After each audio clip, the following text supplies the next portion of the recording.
嗨，大家好，这里是阿 Y。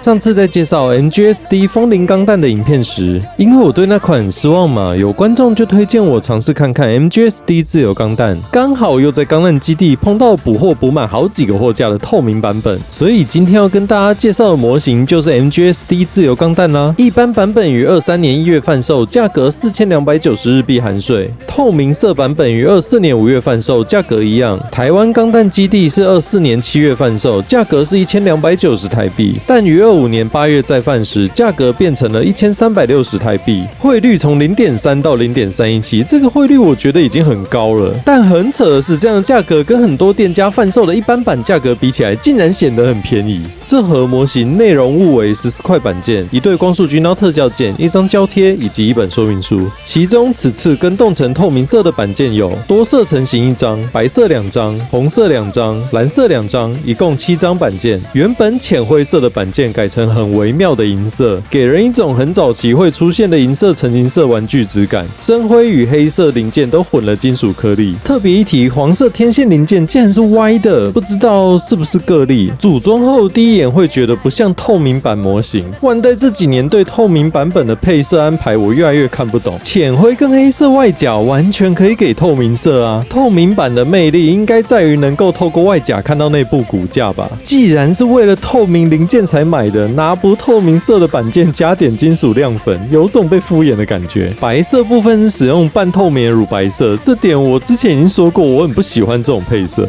HG 因为缺乏骨架结构，使用半透明的白色能够让整体轮廓更鲜明，但是在 MG 上就变得骨架看不清楚，外表轮廓也不如一般版本利落，两边都不讨好。原本就不好看的银色零件垫在半透明零件底下，反而显得脏脏的很凌乱。可动的部分，头部360度旋转没问题，有一定抬头低头左右侧摆的幅度，肩部可以360度旋转，手臂平台可至水平，肩胛有一处联动展开结构，肩膀前方盖板分离结构的设计，让手臂可以在不改变肩胛角度下直接前举。肩部有一处拉伸关节，但会受到肩胛干涉，需要把肩胛上抬才能完全拉出。腰部可360度旋转，前后弯腰幅度不错，左右侧摆可动幅度不是很明确，无法到位会一直回弹，不明白要怎么呈现说明书上的感觉。前裙甲有点容易跑掉，裆部要按紧一点才会牢固一些。侧裙甲因为磁轨泡太大，前后摇摆会受到干涉，有一些侧摆幅度。后裙甲可抬起，手肘双段关节在拉出后，屈肘可以上下臂平行。膝部关节设计相似，拉出后会增加膝盖弯曲幅度，同时大腿前方装甲也会拉出，但大腿根部实在太容易脱出了。这边使用球关节连接，但是也没有球关节的功能啊，因为球关节的咬合面积小，反而产生了容易脱出的问题。大腿平转虽然没办法360度，但幅度也够大了。脚踝前后弯曲幅度大，脚尖可垫起。脚掌设计是2个转轴，所以前后脚掌要个别调整。觉得这边应该可以简化成单轴贯通就好。脚踝可360度旋转，裆部零件前抬后能解锁胯下拉伸的关节。但我觉得 SD 的腿没有重到很需要这样设计啊，这样反而把结构变得很复杂。腰间磁轨泡内部是齿轮的展开结构，所以在一开始安装时位置就要特别注意。腰间的磁轨泡有一个非常夸张的拉出范围，已经可以朝水平方向射击了，超帅。握把也可以翻出让手握上。安装武器是透过插销对应孔洞即可安装，步枪瞄使用时也可以透过卡榫收纳在背面。盾牌是透过机械臂连接，把手可旋转。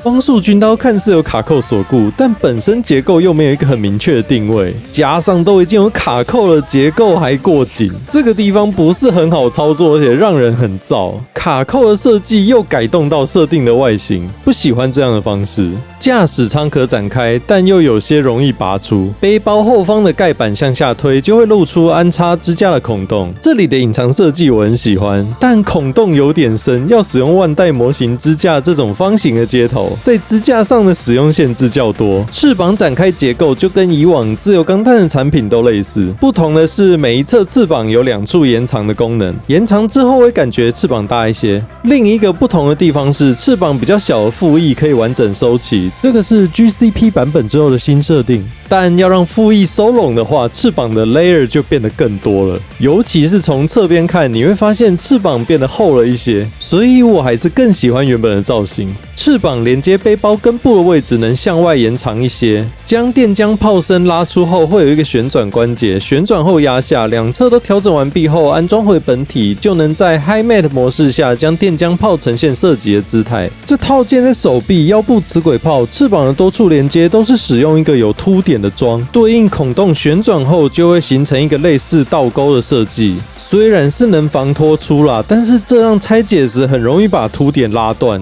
虽然断掉不影响啦，但是用的太多了，总觉得有些矫枉过正。而且刚刚提到过的大腿根部容易脱出的位置，反而没有用上这个，但同为四肢的手臂又有用上。这个逻辑。接下来是比较环节，首先是 MG 自由钢弹 2.0， 理论上 MG 2.0 的5390日币比 MGSD 贵了1100日币，但因为台湾钢弹基地换算汇率较高，以台币来说 MGSD 反而贵了300左右。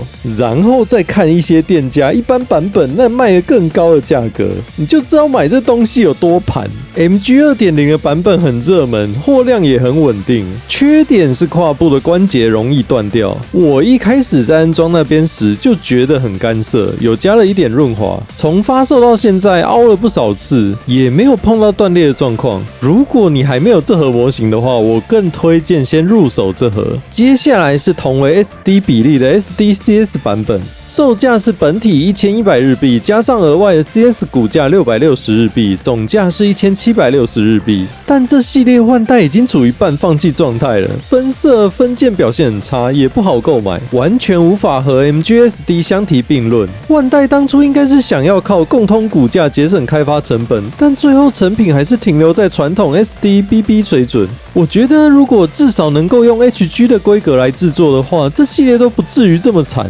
MGSD 能有如今这样的讨论度，加上在日本也一直被炒价钱，从中可看出大家期望一款精致的 SD 钢弹真的太久了。最后是 RG 的版本，售价是3080日币。虽然早期 RG 有插入成型骨架松动的问题，但我这次放了好几年了，也没有什么问题。如果要选一支1:144的自由钢弹，在权衡之下，我会推荐 RG。HGC 的版本我反而不推荐，分色太偷懒了。翅膀连接背包的是 C 扣，摩擦久了会变得很松，没办法保持。而且 RG 还有正义钢弹能配套。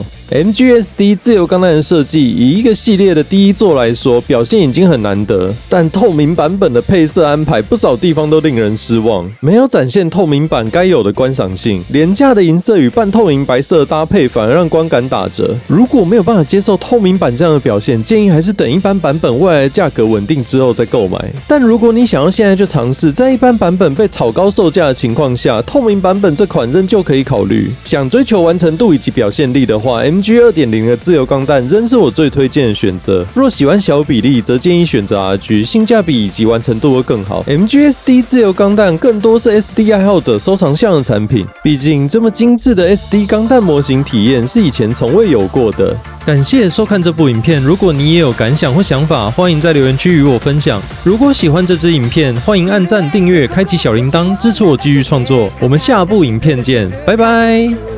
アフロディーテの涙で信仰の地に花が咲き誇る鼓動が君と重なり呼びかける姉もねその名前彼女はそれでも進み続けるジエンドをそれず風の花恋の苦しみ儚き恋の中で揺れ